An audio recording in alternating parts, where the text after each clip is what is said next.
சங்கைக்கும் பெருமதிப்பிற்கும் உரிய பெரியார்களே, கண்ணியத்திற்குரிய எல்லாம் வல்ல அல்லாஹ்வின் நல்லடியார்களே, அல்ஹம்துலில்லாஹ், அல்லாஹ்வுடைய மாபெரும் கருணையினால் இன்று ஓதப்பட்ட சூரத்துன் நஹ்ல் என்ற அத்தியாயத்தினுடைய 111வது வசனம் முதல் அல்லாஹ் தஆலா சொல்லி காட்டுகிறான். நாளை மறுமையிலே ஒவ்வொரு ஆன்மாவும் தன்னை பற்றியே கவலைப்பட்டு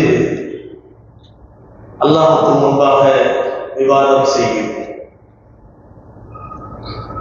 மேலும் எந்த ஒரு ஆத்மாவும் அது செய்த செயல்களுக்கு உரிய கூலியை சரியான முறையிலே நிறைவேற்றப்படும். அங்கே யாரும் அநியாயம் செய்யப்பட மாட்டார்கள். மேலும் அல்லாஹ் சுப்ஹானஹு வ தஆலா ஒரு ஊரை உதாரணமாக காட்டுகிறார். அந்த ஊர் எப்படிப்பட்ட ஊராக இருந்தது என்றால், அமைதி நிறைந்த பயமற்ற ஒரு ஊராக இருந்தது. உணவுக்கு வாழ்வாதாரத்துக்கு எந்த விதமான பிரச்சனையும் இல்லாத வகையில்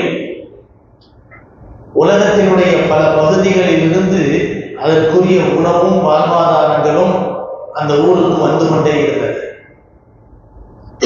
உணவில்லை, வாழ்வாதாரம் இல்லை என்ற எந்த கவலையும், எதிரிகள் தாக்கி விடுவார்களோ என்ற அச்சுறுத்தலும் எதுவுமே இல்லாத அமைதி நிறைந்த நிம்மதியான அச்சமற்ற ஒரு ஊராக அந்த ஊர் இருக்கும்போது மகிழ்ச்சியும் நிம்மதியும் திருப்தியும் நிறைந்த வாழ்க்கை வாழ்ந்து கொண்டிருந்த அந்த மக்கள் அல்லாஹ் அருளிய அந்த இன்பகரமான அருள் வளங்களை மறுத்தார்கள்.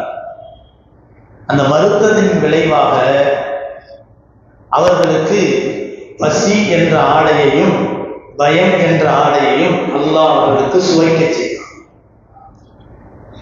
இது அவர்கள் தங்களுடைய வாழ்க்கையில் செய்து கொண்டிருந்த தீவினைகளின் காரணத்தினால் ஏற்பட்டவை. மேலும் இப்படிப்பட்ட சந்தர்ப்பங்களில் எல்லாம் அல்லாஹ்வுக்கு நன்றி உள்ளவர்களாக, அவனுடைய கடமைகளை பின்பற்றி வாழக்கூடியவர்களாக நீங்கள் வாழ வேண்டும் என்ற எச்சரிக்கையை செய்யக்கூடிய இறை தூதர்கள் அவர்களிடத்தே வந்தார்கள். ஆனால் அவர்களை மறுத்துவிட்டார்கள். அந்த மக்கள் பொய்ப்பித்தார்கள். இவ்வாறு எச்சரிக்கை செய்ய வந்த இறை தூதர்களையும் பொய்ப்பித்ததின் காரணத்தினால் அவர்களுக்கு அல்லாஹ் வேதனையை கொண்டு பிடித்தான். அவர்களோ அநியாயம் இழைத்தவர்களாக இருந்ததின் காரணத்தினால் அவர்களை அல்லாஹ் பிடித்தான். அல்லாஹ் சொல்கிறான், நீங்கள் சரியான முறையிலே வாழ்ந்தால் அல்லாஹ் வேதனை செய்ய வேண்டிய அவசியமே அவனுக்கு கிடையாது. எனவே அல்லாஹ் சொல்கிறான், ஃபக்குலு மிம்மா ரஸககுமுல்லாஹு ஹலாலன் தய்யிபா, அல்லாஹ் உங்களுக்கு வழங்கியவற்றிலிருந்து ஹலாலான பரிசுத்தமான உணவையை நீங்கள் சாப்பிடுங்கள். மேலும் அல்லாஹ்வுடைய அருள் வளங்களுக்கு நீங்கள் நன்றி செலுத்துங்கள். நீங்கள் அந்த அல்லாஹ்வை வணங்கக்கூடிய உண்மையான அடியார்களாக இருந்தால் அவனுடைய நியாமத்துகளுக்கு நீங்கள் நன்றி செலுத்துங்கள் என்று அல்லாஹ் சுப்ஹானஹு வ தஆலா சொல்லி காட்டுகிறான். இந்த 114வது வசனம் வரை அல்லாஹ் சொல்லக்கூடிய இந்த கருத்துக்கள் உங்களுடைய வாழ்க்கைக்கு மிக முக்கியமானவை. கடந்த வாரம் பேசும்போது கூட நாம் நாளை மறுமையிலே நிகழக்கூடிய சில நிகழ்வுகளை பற்றி நாம் பேசினோம். உலகத்திலே நமக்கு தரப்பட்ட இந்த அருள் வளங்களை சரியான முறையிலே நாம் பயன்படுத்தி விடாமல் அல்லாஹ்வுக்கு மாறு செய்யக்கூடிய வகையிலே பயன்படுத்தினால் நாளை மறுமையில் அனைவருக்கும் தேவைப்படக்கூடிய அந்த மறுமை நாள் மற்ற உறவுகளை மறுக்க வைக்கும், மற்ற உறவுகளை தூரமாக்கும். மற்ற உறவுகளும் கூட தங்களை பற்றி மட்டுமே கவலைப்படுவார்களே தவிர மற்றவர்களை பற்றி கவலைப்பட மாட்டார்கள். அல்லாஹ் சுப்ஹானஹு வ தஆலா இந்த கருத்துப்பட உள்ள வசனங்களை பல இடங்களிலே பேசுகிறான். சூரா அபஸ் என்று சொல்லப்படக்கூடிய அத்தியாயத்தில் மறுமை நாளின் திடுக்கம் நிறைந்த அந்த நிகழ்வை பற்றி அல்லாஹ் பேசுகிறான். ஃபஇதா ஜாஅத்தி ஸாஹா, திடுக்கம் நிறைந்த அந்த ஒரு நிகழ்வு நடக்கும்போது, ஃபஇதா ஜாஅத்தி ஸாஹா யௌம யஃபிருல் மர்உ மின் அஹீ, மனிதன் தன் சகோதரனை விட்டு விரண்டு ஓடுவான். வ உம்மிஹி, தன் தாயை விட்டு விரண்டு ஓடுவான். வ அபீஹி, தன்னுடைய தந்தையை விட்டு விரண்டு ஓடுவான். வ ஸாஹிபத்திஹி, தன்னுடைய மனைவியை அல்லது மனைவி கணவனை விட்டு ஓடுவான். அசாஹிபத்திஹி வ பனி, தன்னுடைய பிள்ளைகளை விட்டு ஓடுவான் என்று சொல்லிவிட்டு அல்லாஹ் என்ன சொல்றான் தெரியுமா? இங்கே சொல்லப்படக்கூடிய இந்த வசனத்தினுடைய அர்த்தமே அதுதான். யௌம தத்தி குல்லு நஃப்ஸின் துஜாதிலு அன் நஃப்ஸிஹா வ துவஃபா குல்லு நஃப்ஸின் மா அமிலத் வ ஹும் லா யுظلمون. அல்லாஹ் சொல்லக்கூடிய வசனம், நாளை மறுமையிலே ஒவ்வொரு ஆன்மாவும் தன்னை பற்றி மட்டும்தான் கவலைப்படும். அடுத்தவங்களை பத்தி கவலைப்படுறதுக்கு அதுக்கு நேரமும் இருக்காது, வாய்ப்பும் கிடைக்காது. நம்ம வெற்றி பெற்றா பத்தாது அப்படிங்கிற நிலைமை மட்டும்தான் இருக்கு. சுயநலம், இந்த உலகத்துல எப்படி சுயநலமாக இருக்கிறோமோ அந்த சுயநலம் நாளை மறுமையிலே முழுக்க முழுக்க சுயநலமாக மாறிடும். இங்கேயாவது சுயநலம்னு சொல்லும் போது நம்ம என்ன செய்யறோம்? சம்பாதிக்கிறோம், அடுத்தவனுக்கு துரோகம் பண்றோம், சொத்து பத்தை சேர்க்கிறோம், அடுத்தவனை துரோகம் பண்ணி சொத்து பத்தை சேர்க்கிறோம், அடுத்தவனை ஏமாத்தி செல்வங்களை சேர்க்கிறோம். இதெல்லாம் யாருக்கு? 4 காசு சேர்த்து வச்சுட்டு போனாதானங்க நம்ம பிள்ளைங்க நிம்மதியா வாழும். பிள்ளைய பத்தி கவலைப்படுறோம், மனைவியை பத்தி கவலைப்படுறோம், தன்னுடைய சொந்த பந்தங்களை பத்தி கவலைப்படுறோம். ஆனா எந்த சொந்த பந்தங்களை பற்றி இந்த உலகத்தில் கவலைப்பட்டோமோ, எந்த பிள்ளைகளை பற்றி இந்த உலகத்திலே கவலைப்பட்டோமோ, எந்த மனைவி மக்களை பற்றி இந்த உலகத்திலே கவலைப்பட்டோமோ, கவலைப்பட்டு பிறருக்கு செய்யக்கூடிய துரோகத்திற்கு பெயர் சுயநலம்னு சொல்றோம். இங்க என்னால நம்மளை பத்தி மட்டும் கவலைப்படலை, நம்ம பிள்ளைங்களை பத்தி கவலைப்பட்டோம், நம்ம மனைவியை பத்தி கவலைப்பட்டோம், என் கண்ணுக்கு பின்னால என் குடும்பம் நல்லா இருக்கணும்லங்க அப்படின்னு சொல்லிட்டு நம்ம குடும்பத்தை பத்தி கவலைப்பட்டோம். ஆனா இதுக்கு பேர் என்னது? சுயநலம். சுயநலம் என்ற வட்டத்திற்குள் நம்ம மனைவி வந்துடுறாங்க, நம்ம பிள்ளை வந்துடுறாங்க, நம்ம குடும்பம் வந்துடுது, எல்லாருமே வந்துடுறாங்க. இதுக்கு பேர் சுயநலம். நாளைக்கு மறுமையினுடைய சுயநலத்துக்கு பேர் என்ன தெரியுமா? அந்த வட்டத்துக்குள் நாம மட்டும்தான் இருக்கும். நான் யா நஃப்ஸி யா நஃப்ஸி, என் நிலை என்னாகுமோ, என் நிலை என்னாகுமோ, இப்படி கதறிக்கிட்டு அப்படி வானத்தை நோக்கி இப்படியே முகமெல்லாம் பேதலித்த நிலையில், கண்களெல்லாம் நிலை குத்திய நிலையில் இப்படியே போவார். யா நஃப்ஸி யா நஃப்ஸி யா நஃப்ஸி. பக்கத்துல மனைவி வருவாங்க, ஏங்க ஏங்க அப்போ யா நஃப்ஸி யா நஃப்ஸி யா நஃப்ஸி. பாப்பா இந்த பக்கம் மகன் வருவார், போ வேலையை பார்த்துட்டு போ, யா நஃப்ஸி யா நஃப்ஸி யா நஃப்ஸி. இப்படி சொந்த பந்தங்கள் ஒவ்வொருவரும் நம்மை அணுகி வருவார்கள். உலகத்திலே எதை பற்றி சுயநலம் என்ற வட்டத்திற்குள் நம்முடைய குடும்பம் உள்ளே நுழைகிறார்கள் என்று சொன்னோமோ, அந்த குடும்பத்தெல்லாம் நம்மள்கிட்ட வருவாங்க. சகோதரர்கள் வருவாங்க, மனைவி வருவாங்க, மக்கள் வருவாங்க, பிள்ளைகள் வருவார்கள். யாரையும் பார்க்க மாட்டோம். ஒவ்வொருவரும் அவரவர்களை பற்றி மட்டும்தான் கவலைப்படுவார். இதைத்தான் அல்லாஹ் சொல்கிறான், ஃபஇதா ஜாஅத்தி ஸாஹா, பயங்கரமான அந்த நிகழ்வு நடக்கும் போது, யௌம யஃபிருல் மர்உ மின் அஹீ, மனிதன் தன் சகோதரனை விட்டு ஓடுவான். வ உம்மிஹி, தன் தாயை விட்டு ஓடுவான். வ அபீஹி, தன்னுடைய தந்தையை விட்டு ஓடுவான். வ ஸாஹிபத்திஹி, தன் மனைவியை விட்டு ஓடுவான். வ பனீஹி, தன்னுடைய பிள்ளைகளை விட்டு ஓடுவான். ஏன் இவர்களை பற்றி விட்டையெல்லாம் ஓடுகிறான்? லிக்குல்லி இம்ரிஇம் மின்ஹும் யௌமஇதின் ஷஅனுல் யுக்னி. அல்லாஹ் சொல்றான், இதுதான் காரணம். ஒவ்வொரு மனிதனுக்கும் ஒவ்வொரு ஆன்மாவுக்கும் அந்த நாளில் அத்தியாவசியமான தேவை இருக்கும். யாரை பற்றியும் கவலைப்படாத நிலையில் தன்னை பற்றி மட்டுமே கவலைப்படக்கூடிய அந்த நிலை ஏற்பட்டிருக்கும். லிக்குல்லி இம்ரிஇம் மின்ஹும் யௌமஇதின், அந்த நாளில் ஒவ்வொரு மனிதனுக்கும் ஷஅனுன், ஒரு தேவை இருக்கும். யுக்னி, தன்னை தற்காத்துக் கொள்ளக்கூடிய ஒரு தேவை இருக்கும், தன்னை பாதுகாத்துக் கொள்ளக்கூடிய தேவை இருக்கும். நினைச்சு பாருங்க, இந்த உலகத்துல நம்ம செய்த எல்லா விதமான பித்தலாட்டத்துக்கும் காரணம் நம்ம பிள்ளை, மனைவி, மக்கள், குடும்பம். அப்படிங்கிற மாதிரி நிலை. அண்ணன் தம்பி ஒன்றா இருப்பாங்க, நல்ல ஒற்றுமையாக இருப்பாங்க, சந்தோஷமாக இருப்பாங்க. பாப்பா ஒரு பெரிய அரண்மனை மாதிரி வீடு வாங்கி வச்சிருப்பாரு. இந்த முச்சந்திலேருந்து அந்த முச்சந்தி வரைக்கும் நீளமான வீடு, எல்லாம் கூட்டு குடும்பமாக கோன்னு வாழ்ந்துருப்பாங்க. அண்ணனுக்கு கல்யாணம் ஆச்சு, அதுக்கு அடுத்த அண்ணனுக்கு கல்யாணம் ஆச்சு, அதுக்கு அடுத்த தம்பி கல்யாணம் ஆச்சு. இப்படியே வரும்போது எல்லாருக்கும் ஜோடின்னு ஒன்று வந்த பிறகு அந்த குடும்பம் என்ன ஆயிரும்? ஒரே அரண்மனை மாதிரி உள்ள வீடு 5 வீடா மாறிடும். 5 வீடா மாறினதுக்கு பின்னால அது பழைய காலத்து பாரம்பரியமான வீடு, அதை இடிச்சுட்டு கட்டணுங்கிற ஒரு நிலைமை வரும்போது இடிச்சுட்டு கட்டுவாங்க. என்ன ஆகும் தெரியுமா? தம்பிக்காரருக்கு வசதி வந்துடும். அந்த வீட்டில் பாதியை இடிச்சுட்டு நான் கட்ட போறேன் அப்படின்னு சொல்லுவார், இடிச்சிருவாரு. எல்லா வீடும் மொத்தமாக இடிக்கப்படும். அண்ணன்மார்களுக்கு வசதி இருக்காது, எனக்கு வசதி இல்லை, நான் பின்னால் கட்டிக்கிறேன். தம்பிக்காரர் என்ன செய்வார் தெரியுமா? உலக நடப்பு என்ன செய்வார் தெரியுமா? ஒரு அடியை இழுத்து கட்டுவார். ஒரு அடியை பொட்டலா கிடக்குது, இது சரியான முறையில் அளந்து கரெக்டா கட்டினா நியாயம்னு சொல்லலாம். இதுவும் பொட்டல் இதுவும் பொட்டல், இப்ப நான் கட்ட போறேன். யார் வந்து கேட்க போறா? என்கிட்ட காசு இருக்குது, ஊருக்காரெல்லாம் எனக்கு சப்போர்ட்டு அப்படிங்கிற அடிப்படையில் என்ன செய்யறாரு? ஒரு அடியை என்ன செய்யறாரு?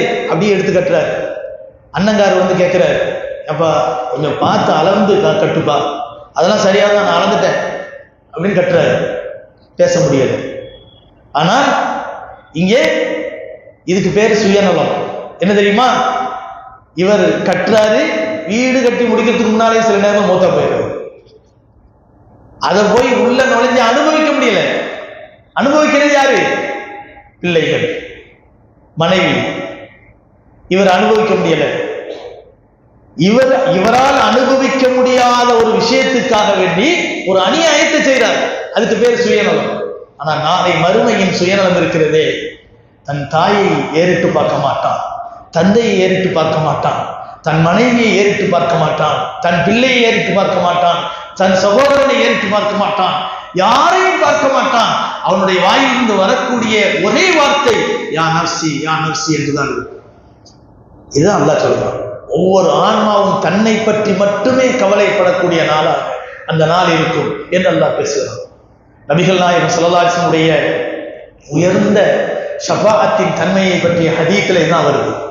நபிகள் நாயகம் ஸல்லல்லாஹு அலைஹி வஸல்லம் அவர்கள் கூறுகிறார்கள், நாளை மறுமையிலே மக்கள் எல்லாம் ஒன்னா சேர்ந்து ஆதம் அலைஹிஸ்ஸலாத்துக்கு போவாங்க. ஆதி தந்தையாக நீங்கள் இருக்கிறீர்கள், நீங்கள் எங்களுக்காக பரிந்துரை பேசுங்கள், நாங்கள் சொர்க்கத்துக்கு போகணும், எங்களுடைய பாவங்கள் மன்னிக்கப்படணும், அல்லாஹ்ட்ட கொஞ்சம் சிபாரிசு பண்ணுங்க. ஆதம் அலைஹிஸ்ஸலாம் சொல்லுவாங்க, சொர்க்கத்துல ஒரு பழத்தை சாப்பிடக்கூடாதுன்னு அல்லாஹ் நிபந்தனை போட்டு மற்ற எல்லாத்தையும் நல்லா அனுபவிச்சுக்கன்னு அல்லாஹ் சொன்னான். ஆனா நான் என்ன செஞ்சுட்டேன்? அதுக்கு மாறு செஞ்சு ஒரு பழத்தை அந்த சாப்பிட்டேன். அல்லாஹ் கோபப்பட்டு என்ன செஞ்சிட்டான்? என்னை பூமிக்கு அனுப்பிட்டான். நானும் துவா செஞ்சேன், அல்லாஹ் என்னை ஏத்துக்கிட்டான்.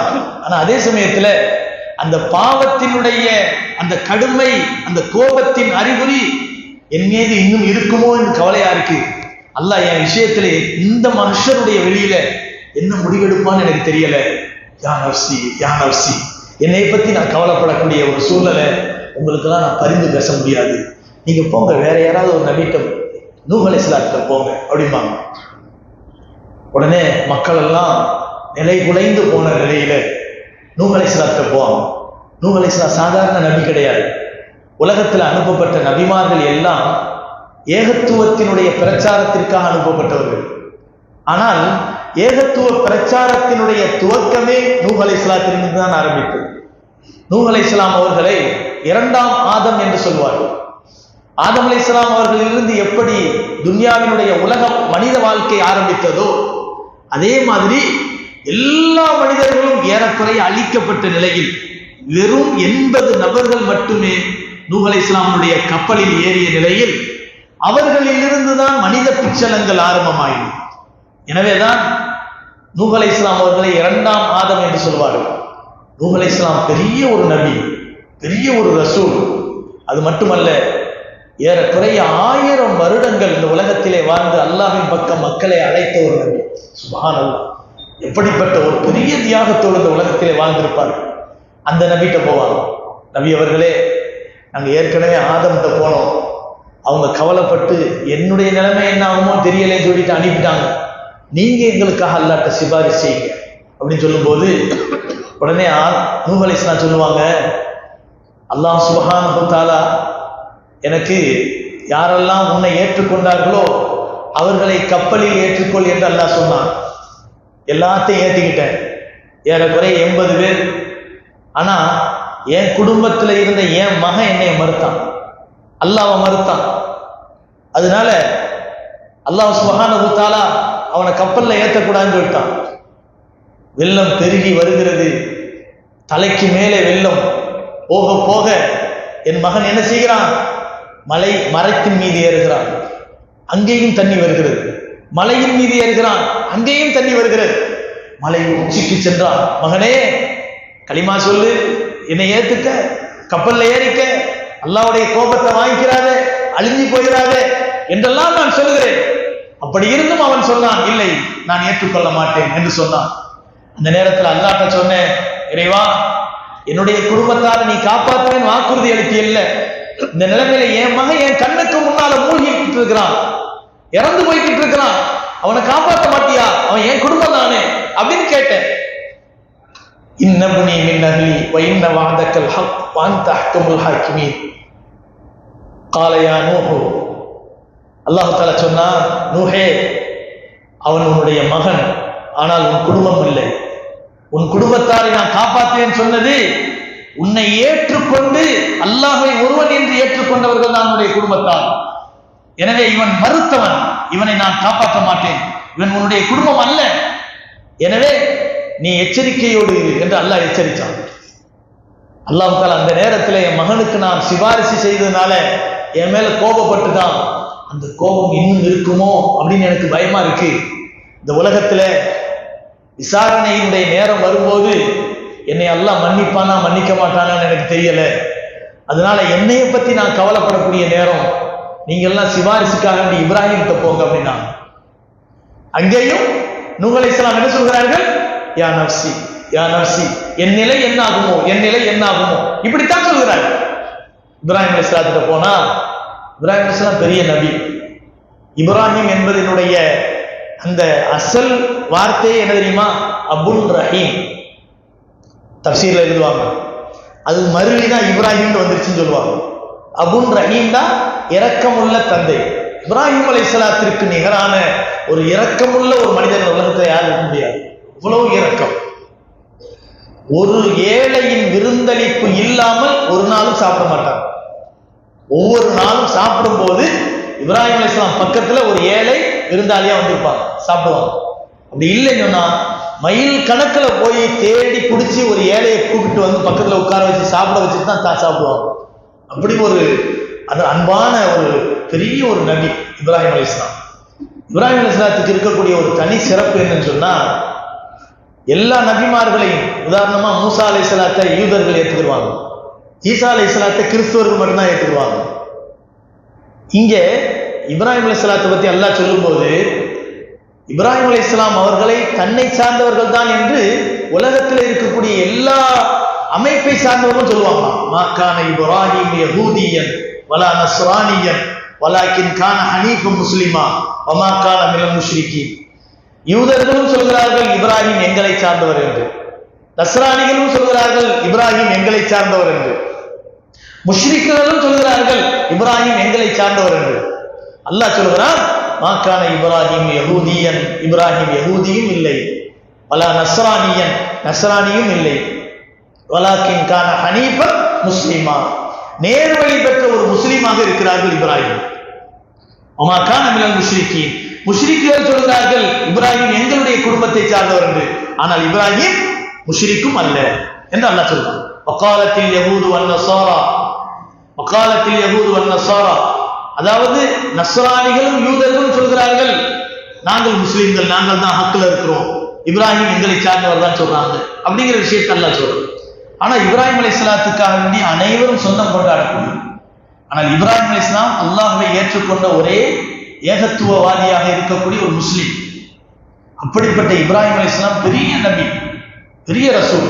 இப்ராஹிம் அலைஹிஸ்ஸலாத்தினுடைய சிறப்புகள்ல என்னன்னு சொன்னா, அவருடைய மக நபி, பேர நபி, பேரனுடைய பேர நபி, இப்படி வரும், தொடர்ச்சியா வரும்.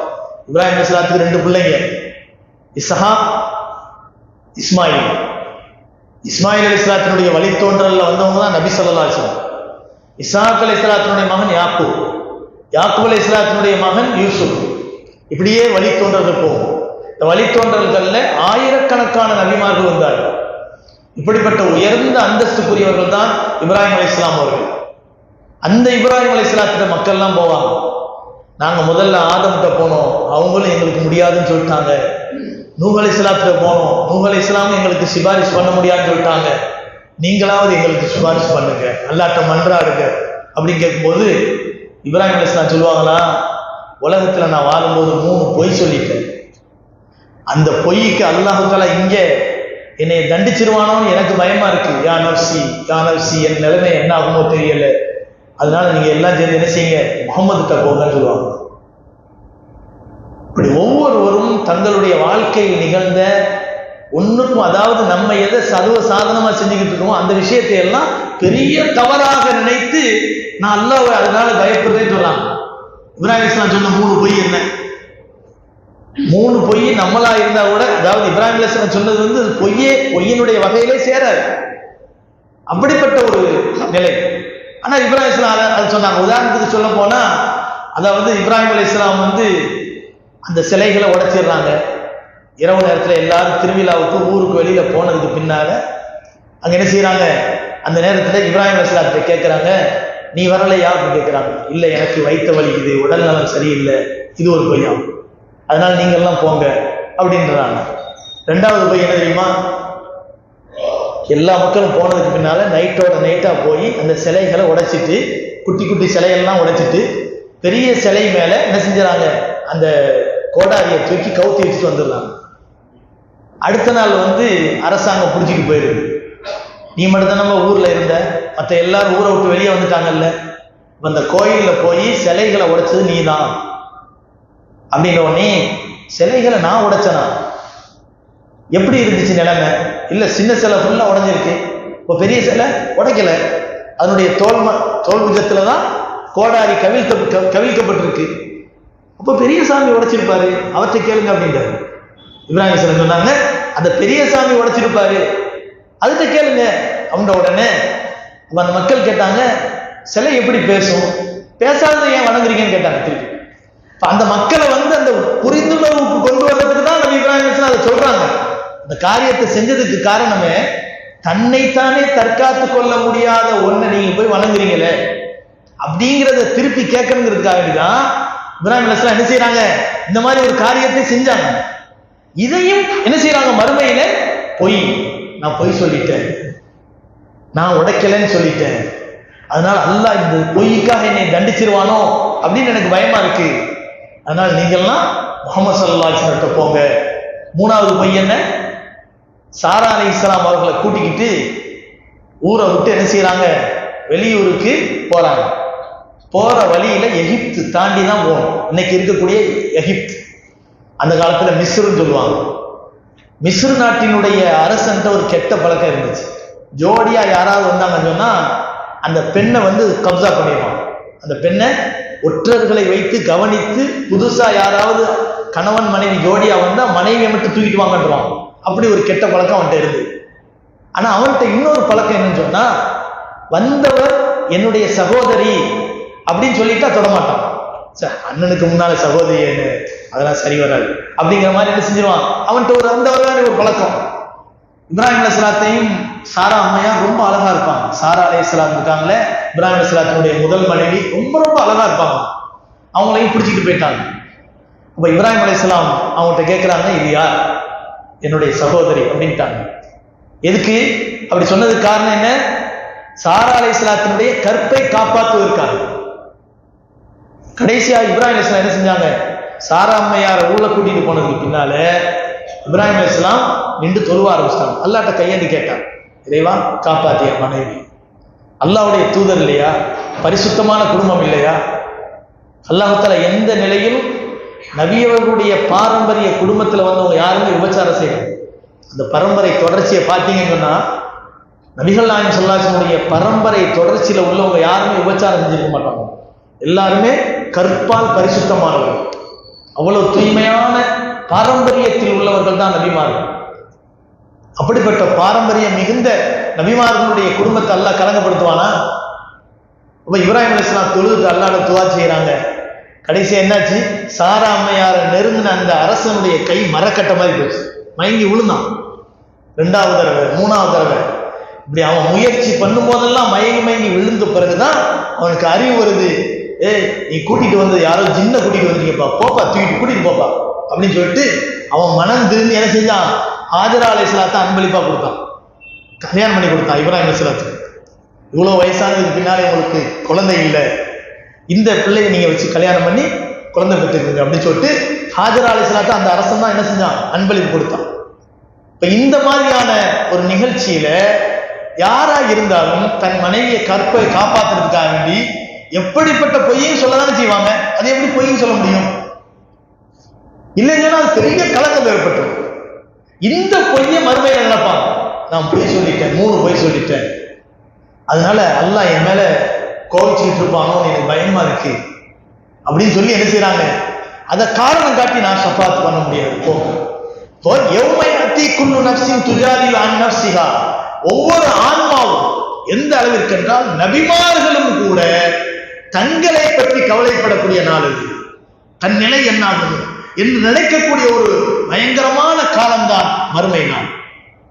இப்ப நபிகள் நாயகம் ஸல்லல்லாஹு அலைஹி வஸல்லம் போய் மன்றாடுவாங்க, தலையை சஜிதாவில் போட்டுருவாங்க.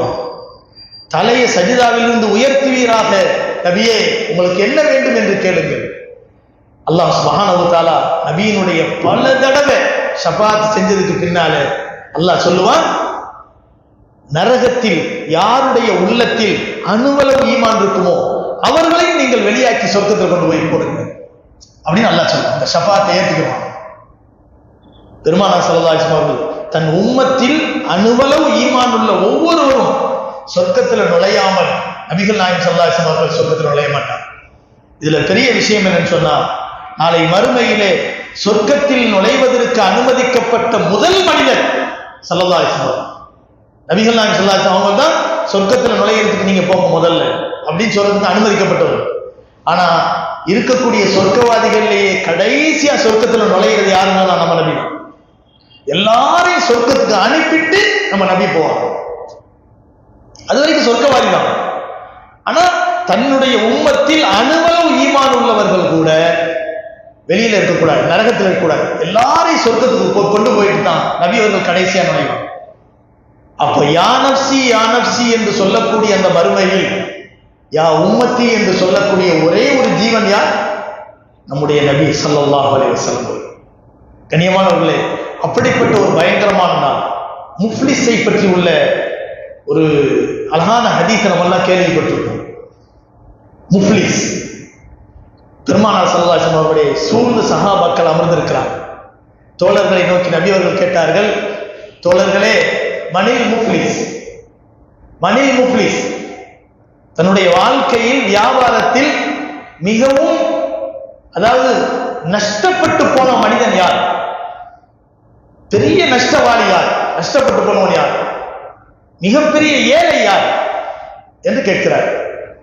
உடனே சஹாபாக்கள் சொன்னார்கள், ரசூலுல்லாஹி ஸல்லல்லாஹு அலைஹி வஸல்லம், யாரிடத்தில் மல்லா திர்ஹம் அலஹு வலா தீனார் அலஹு, பணங்காசி யார்கிட்ட இல்லையோ அவங்க தான் பெரிய ஏழை அப்படின்னாங்க. நபி அவர்கள் சொன்னாங்க, அவன் முஃப்லிஸ் இல்லை, மிகப்பெரிய ஏழை அவன் அல்ல. முஃப்லிஸ்னா யார் தெரியுமா? முஃப்லிஸுக்கு அர்த்தம் என்ன தெரியுமா? ஃபுக்கரான்னு சொன்னா, ஃபக்கீர்னு சொன்னா ஏழை. ஆனா முஃப்லிஸ்ன்னு சொன்னா என்னன்னு சொன்னோம், என்ன அர்த்தம்னா நல்லா வாழ்ந்துட்டு வாழ்க்கையில் என்ன செய்யறாங்க, அப்படியே எல்லாமே இழந்து வறுமைக்கு வந்துடுறாங்க பத்தியா, அவங்களுக்கு பேர் தான் முஃப்லிஸ். நல்ல வசதி இருக்கும், நல்ல வசதியா இருந்துட்டு வறுமைக்கு வந்துடுறாங்க பாருங்க, எல்லாத்தையும் இழந்து வறுமைக்கு வர்றாங்கல்ல, அவங்களுக்கு பேர் தான் முஃப்லிஸ். நாளைக்கு மறுமையில நடைபெறக்கூடிய ஒரு நிகழ்ச்சியை நபிகள் நாயகம் ஸல்லல்லாஹு அலைஹி வஸல்லம் சொல்றாங்க. ஒரு மனிதன் மலை போன்று குவிந்த ஒரு நன்மைகளை கொண்டு வருவான். குவிந்து இருக்கக்கூடிய அந்த மலை போன்ற அந்த மலை அந்த நன்மையை பார்த்துட்டு அவன் நினைப்பானா, நமக்கு கட்டாய சொர்க்கம் கிடைக்கும், நமக்கு இந்த சொர்க்கத்தை விட்டு தடுக்கிறதுக்கு எந்த ஒரு முகாந்திரமே கிடையாது. இவ்வளவு நன்மை இருக்கு. இதை வச்சுக்கிட்டு அல்லாஹ் சொர்க்கத்துக்கு நம்மளை அனுப்பாம இருப்பானா அப்படின்னு நினைச்சுக்கிட்டு பெருமிதம் கொள்வாங்க. அந்த நேரத்தில் ஒரு மனிதன் வருவாங்க, அல்லாஹ் உலகத்துல இப்ப சொன்னோம்ல ஒரு அடியை பிடிக்கிறது ஒரு அல்லாஹ் காப்பாற்றணும். இந்த உலகத்துல நம்ம வாழ போறது ரொம்ப ரொம்ப குறைவான நாள், குறைவான காலம். இந்த காலங்களில் யாருடைய ஒரு 10 ரூபா கூட நம்மள்கிட்ட அநியாயமான முறையில் நம்மகிட்ட இருந்துடக்கூடாது. நம்ம ஒருத்தட்ட தொழிலாளியா இருக்கலாம், அல்லது ஒரு முதலாளியா இருக்கலாம், அல்லது அண்ணன் தம்பியா இருக்கலாம், வாரிசுதாரர்களா இருக்கலாம். வாரிசுகாரர்களுக்கோ தன்னுடைய முதலாளிக்கோ தன்னுடைய தொழிலாளிக்கோ துரோகம் செய்யக்கூடிய வகையில் யாருடைய பணத்திலிருந்தும் செல்வத்திலிருந்தும் ஒரு 10 பைசா நயா பைசா கூட நம்மள்கிட்ட தங்கிடக்கூடாது. நாளைக்கு மறுமையில அது பெரிய நஷ்டத்தை உண்டாகும். நபிகள் நாயகம் ஸல்லல்லாஹு அலைஹி வஸல்லம் சொல்கிறார்கள், அந்த நாளில் ஒரு மனிதன் ஓடி வருவான், பார்த்துக்கிட்டே இருப்பாங்க. அந்த நன்மையை ரொம்ப கம்மியா வச்சிருக்கிறவங்க யாரடா பிடிச்சி எப்படா நன்மையை சம்பாதிக்கலாம் அப்படின்னு பார்த்துக்கிட்டே இருப்பாங்க. பெருநா வருதுன்னு வச்சுக்கோங்களேன், நம்மளுக்கெல்லாம் நடக்கக்கூடிய விஷயம் தானே. பெருநா வருது, நம்ம வாங்குற சம்பளம் ஒரு 18,000 ரூபாய் 20,000 ரூபாய் சம்பளம் வாங்குவோம். நம்ம சொந்த பந்தங்களில் ஒரு 1000 ரூபாய் 2000 ரூபாய் கொடுத்து வச்சிருப்போம். பேங்க்ல ஒரு 20,000 ரூபாய் 30,000 ரூபாய் கிடைக்கும். ட்ரெஸ் வாங்குறதுக்கு ஒரு 10,000 ரூபாய் 15,000 ரூபாய் போயிடும். அதுக்கப்புறம் நம்ம அந்த என்னது ஃபித்ரா கொடுக்க வேண்டியிருக்கும். பெருநா நேரத்தில் பிள்ளைங்களுக்கெல்லாம் காசு கொடுக்க வேண்டியிருக்கும். கணக்கு பார்ப்போம், பேங்க்ல ஒரு 10,000 ரூபாய் 20,000 ரூபாய், நம்மளுக்கு வரக்கூடிய சம்பளம் ஒரு 20,000 ரூபாய், மகங்காரர் ஒரு 10,000 ரூபாய் கொடுப்பாரு. இதெல்லாம் சேர்த்து வச்சு இந்த செலவுக்கு அந்த செலவுக்கு வேற யாருக்கு நம்ம காசு கொடுத்து வச்சிருக்கிறோம், யாருக்கு அந்த காசு வர வேண்டியது நினைக்கிறோமா பாருங்க. அப்போ ஒருத்தர் இன்னைக்கு ஒருத்தர் 3000 வாங்கிட்டு போனாரு, அவர் இந்த பெருநாளைக்குள்ள தரேன்னு சொன்னாரு, அந்த 3000 சேர்த்து. அப்ப எதை வச்சு நம்ம என்ன செய்யலாம், ஈடு கட்ட முடியும், நம்ம வாழ்க்கையில உள்ள நெருக்கடியை போக்க முடியும் அப்படின்னு சொல்லிட்டு ஒண்ணு யோசிக்கும் போது யாராவது 10,000 ரூபாய் தரணும், 5000 ரூபாய் தரணும், 3000 ரூபாய் தரணுங்கிற ஒரு ஞாபகம் வந்துருச்சுன்னு சொன்னா மனசுக்குள்ள ஒரு இனம் புரியாத ஒரு சந்தோஷம் ஏற்படுது. பத்தியா இது இதை ஈடு கட்டலாம், இது அந்த ட்ரெஸ் வாங்கலாம் வருது பத்தியா. அந்த மாதிரி நாளைக்கு மறுமையில கேள்வி கணக்கினுடைய அந்த சமயத்துல நன்மைகள் ரொம்ப குறைந்திருக்கக்கூடிய மனிதர்கள் பார்த்துக்கிட்டே இருப்பாங்க. உலகத்துல யார்தான் நம்ம அநியாயம் பண்றாங்க, எவனடா பிடிக்கலாம், யாருடைய நன்மையை நம்ம எடுக்கலாம், நம்ம எப்படி சொர்க்கத்துக்கு போகலாம், நம்ம எப்படி தப்பிக்கலாம் அப்படின்னு பார்த்துக்கிட்டே இருப்பாங்க. எல்லா மனிதர்களும் நிற்பாங்க. பாப்பாவை பார்ப்பான், அம்மாவை பார்ப்பான், மகனை பார்ப்பான், சகோதரனை பார்ப்பான், அண்ணன் தம்பியை பார்ப்பான், பக்கத்து வீட்டுக்காரனை பார்ப்பான், தன்னுடைய தொழிலாளியை பார்ப்பான், முதலாளியை பார்ப்பான். யாரின் மூலமாவது நமக்கு நன்மை கிடைக்காதா அப்படின்னு பார்ப்பான். பார்த்துக்கிட்டு இருக்கும் போதுதான் மலை மாதிரி கொஞ்ச நன்மையை கொண்டு ஒருத்தன் உட்கார்ந்து நின்றுட்டு இருப்பான். நிற்கும் போது ஆஹா, உலகத்துல இவன் நம்ம பங்காளியா இருந்து நம்மளை என்ன துரோகம் பண்ணா, இதை போய் அல்லாட்ட போட்டு கொடுப்போம், இதை போய் அல்லாட்ட போட்டு கொடுப்போம். அல்லாட்ட வரும், யா அல்லாஹ் இந்த மனிதன் இவ்வளவு நன்மையை வச்சிருக்கிறான், ஆனா உலகத்துல என்னை ஒரு சொத்து பத்துல ஏமாத்திட்டான். இந்த உடனே அப்படியா விசாரணை பண்ணுவோம். அல்லாஹ் உண்மைங்கிறது தெரிஞ்சிருச்சுன்னு சொன்னா அந்த நன்மையிலிருந்து ஒரு பகுதியை எடுத்து நீ வச்சுக்க, இதுதான் இதை சரி பண்ண முடியும். உலகத்தினுடைய அந்த நன்மையெல்லாம் கொண்டு வர முடியாது, அந்த சொத்து பத்தெல்லாம் கொண்டு வர முடியாது, இதுக்கு இது பகரமா வச்சுக்க அனுப்பிடுவோம். இப்படி பங்கு வச்சு கொடுக்குறது தெரிஞ்ச உடனே 4 பக்கத்திலிருந்தும் கண்ணு வந்துடும்.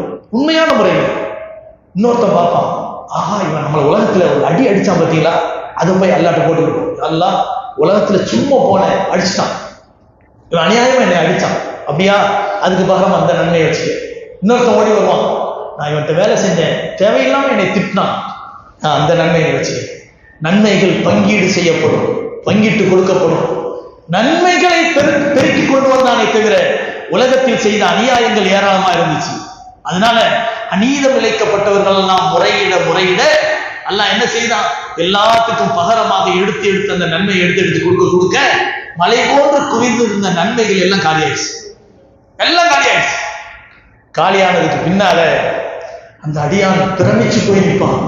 என்னடா இது, இந்த நன்மையை வச்சு சொர்க்கத்துக்கு போயிடலான்னு பார்த்தா எல்லாம் பிடிக்கிட்டு போயிட்டாங்க 4 பக்கத்துல அப்படின்னு சொல்லிட்டு பிரமிச்சு போய் நிற்கும் போது அடுத்தாப்புல இன்னொருத்தன் ஓடி வருவான், அடுத்து இன்னொருத்தன் ஓடி வருவான். எல்லாம் உலகத்துல இந்த மாதிரி ஒரு அநியாயத்தை பண்ணாண்டு இன்னொரு கம்ப்ளைண்ட் பண்ணுவான்.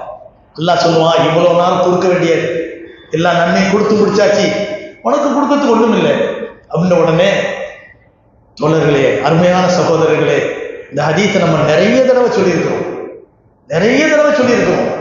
திரும்ப திரும்ப சொல்றதுக்கு காரணம் தெரியுமா? இதை விட நபியவர்கள் நம்ம கண்ணுக்கு முன்னால படம் பிடிச்சு காட்டுற மாதிரி ஒரு படிப்பினை உதாரணமா சொல்ல முடியாது. வேற எதையும் உதாரணம் சொல்ல முடியாது. அவ்வளவு அழகான உதாரணம். இதை விட நமக்கு படிப்பினை பெறதுக்கு வேற உதாரணம் தேவையா? அந்த மனிதனை பார்த்து அல்லாஹ் சொல்லுவான், உனக்கு கொடுக்கறதுக்கு நன்மை இல்லப்பா அப்படின்னு சொல்லும் போது அந்த மனிதன் சொல்லுவான், இறைவா, அவனிடத்தில் நன்மை இல்லாட்டி எனக்கு என்ன? என்னிடத்தில் நிறைய பாவம் இருக்கே அல்லாஹ். அவன் எனக்கு அநியாயம் செஞ்சதுக்கு பகரமா ஏதோ ஒரு வகையில எனக்கு நீ பகரம் செலுத்தணும். அதானே என்னுடைய தீமையை தூக்கி அவன் தலையில போடு. அல்லாஹ் என்ன செய்வான்? இதுவும் கரெக்ட் தான், வேற வழி இல்லை. இவனுடைய பாவத்தில் ஒரு பகுதியை தூக்கி நன்மையை மலை போன்று குவித்துக் கொண்டு வந்து எல்லாத்தையும் இழந்து நிற்கக்கூடிய அந்த மனிதனுடைய பொருளை போடணும். இவன் நரகத்துக்கு போவான், இவன் சொர்க்கத்துக்கு போவான். இதே மாதிரி இது ஒரு பிரபலியமான ஒரு ஹதீஸ், முஃப்லிஸ் ஹதீஸ் என்று சொல்வார்கள். இதே மாதிரி இன்னொரு ஹதீஸ் ஹாக்கிம்ல வருது. நபிகள் நாயகம் ஸல்லல்லாஹு அலைஹி வஸல்லம் அவர்கள் நாளை மறுமையிலே நடைபெறக்கூடிய இது மாதிரியான ஒரு நிகழ்ச்சியை சொல்லிக்கிட்டே வருவாங்க. எல்லா மனிதர்களும் ஓடி வந்து அவன் மீது இருக்கக்கூடிய தவறுகளை சொல்லி அவனிடமிருந்த நன்மைகளை பறிப்பார்கள் என்று சொல்லும் போது கண்மணி நாயகம் ஸல்லல்லாஹு அலைஹி வஸல்லம் அவர்கள் அப்படியே தரையை பார்த்து கீழே குனிவாங்க. அவருடைய கண்கள் இருந்து தாரை தாரையாக கண்ணீர் வடியும். கண்ணீர் வடிந்த நிலையில் கண்மணி நாயகம் ஸல்லல்லாஹு அலைஹி வஸல்லம் அவர்கள் கொஞ்ச நேரத்துக்கு பின்னால தலையை உயர்த்தி பார்ப்பார்கள். கண்கள் சிவந்திருக்கும், கண்கள் இருந்து கண்ணீர் வடியும். நபி அவர்கள் சொல்வார்கள்,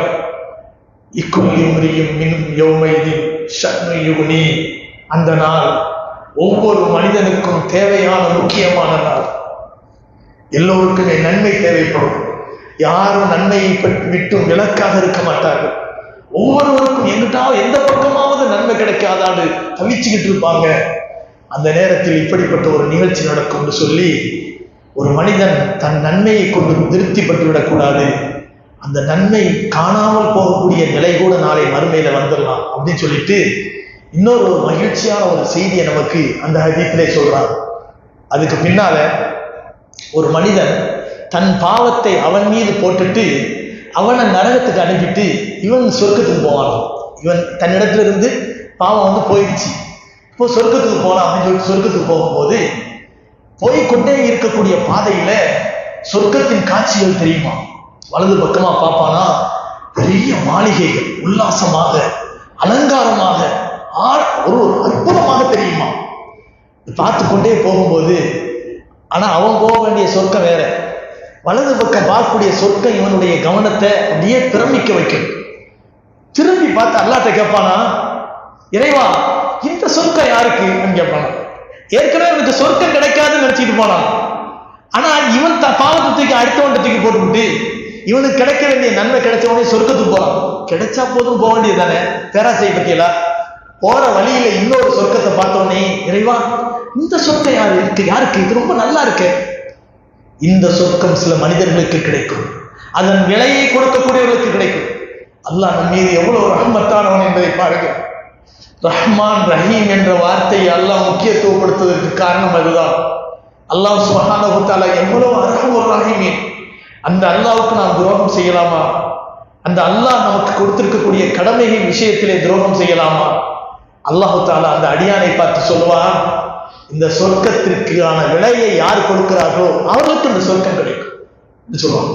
சொர்க்கத்தின் விலையா? சரி, நான் எனக்கு கொடுத்த சொர்க்கத்துக்கே போவோம்.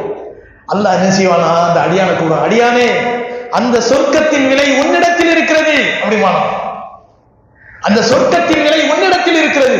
திரும்பி பார்த்துட்டு அந்த சொர்க்கத்தின் விலை என்கிட்ட இருக்கா சொல்லு, அல்லாஹ் நான் கொடுக்குறேன் வா. சுப்ஹானல்லாஹ்.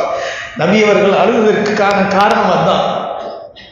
அந்த மனிதனை பார்த்து அல்லாஹ் சொல்லுவானா, இந்த மனிதனுடைய கையப்படி, இந்த மனிதனுடைய கையப்படி, அந்த மனிதனை மன்னித்து விட்டதா நீ சொல், அவனோடு நீ சமாதானமாக, நீங்கள் இருவரும் சமாதானமாகுவதுதான் அந்த சொர்க்கத்தின் விலை என்று சொன்னவுடன் அந்த அடியானுடைய கையை பிடிப்பானா, நான் உன்னை மன்னிச்சுட்டேன், நீ என்னை மன்னிச்சிரு.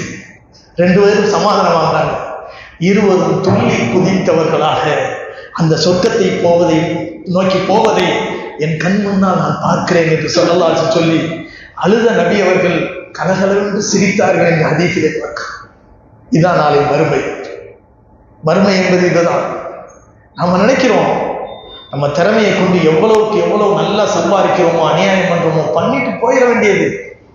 நாளைக்கு மறுமையில வரும்போது அப்ப பார்த்துக்கலாம். இதெல்லாம் உலகம். இந்த உலகத்தின் அறுவடை நாள் தான் நாளை மறுமை. அத்துன்யா மஸ்ரஅத்துல் ஆஹிரா. இந்த உலகத்துல நம்ம என்ன அதாவது விளைச்சலை போடுறோமோ அதுதான் நாளைக்கு மறுமையில நமக்கு அறுவடையாக கிடைக்கும். நல்லதை விதைத்தால் நாளை மறுமை செழிக்கும். இந்த உலகத்தில் தீயதை மட்டுமே நாம் விதைத்தால் நாளை மறுமை என்பது புதற்காடு நிறைந்த பயங்கரமான ஒரு நரகமாக இருக்கும் என்பதை நாம் புரிந்து கொள்ள வேண்டும். இது மாதிரியான ஏகப்பட்ட விஷயங்கள் நாளை மறுமையிலே தன்னை பற்றி மட்டுமே கவலைப்பட்டு இறைவனுக்கு முன்பாக வாதாடக்கூடிய நிகழ்வுகள் நாளை மறுமையிலே நடக்கும். அருமையான பெருமக்களே, எடுத்துக்காட்டுக்காக வேண்டிய சில விஷயங்களை இங்கே சொல்லியிருக்கிறோம். இது எவ்வளவு பெரிய படிப்பினை தரக்கூடிய விஷயம். எனவே உலக வாழ்க்கையில் பேச்சாலும் நடவடிக்கையாலும் யாருக்கும் துரோகம் செய்யக்கூடாது, தீங்கு விளைவிக்கக்கூடாது. நாம் செய்யக்கூடிய நன்மைகள் நமக்கு மட்டுமே இருக்க வேண்டும் என்றால் யாருக்கும் எந்த அநியாயம் செய்யாமல் அல்லாஹ்வுடைய சமூகத்துக்கு செல்ல வேண்டும். அல்லாஹ் அப்படிப்பட்ட நல்லடியார்களின் கூட்டத்தில் நம் அனைவரையும் ஆக்கி அருள் புரிவானாக. வ ஆகிரு தஅவானா அல்ஹம்துலில்லாஹி ரப்பில் ஆலமீன்.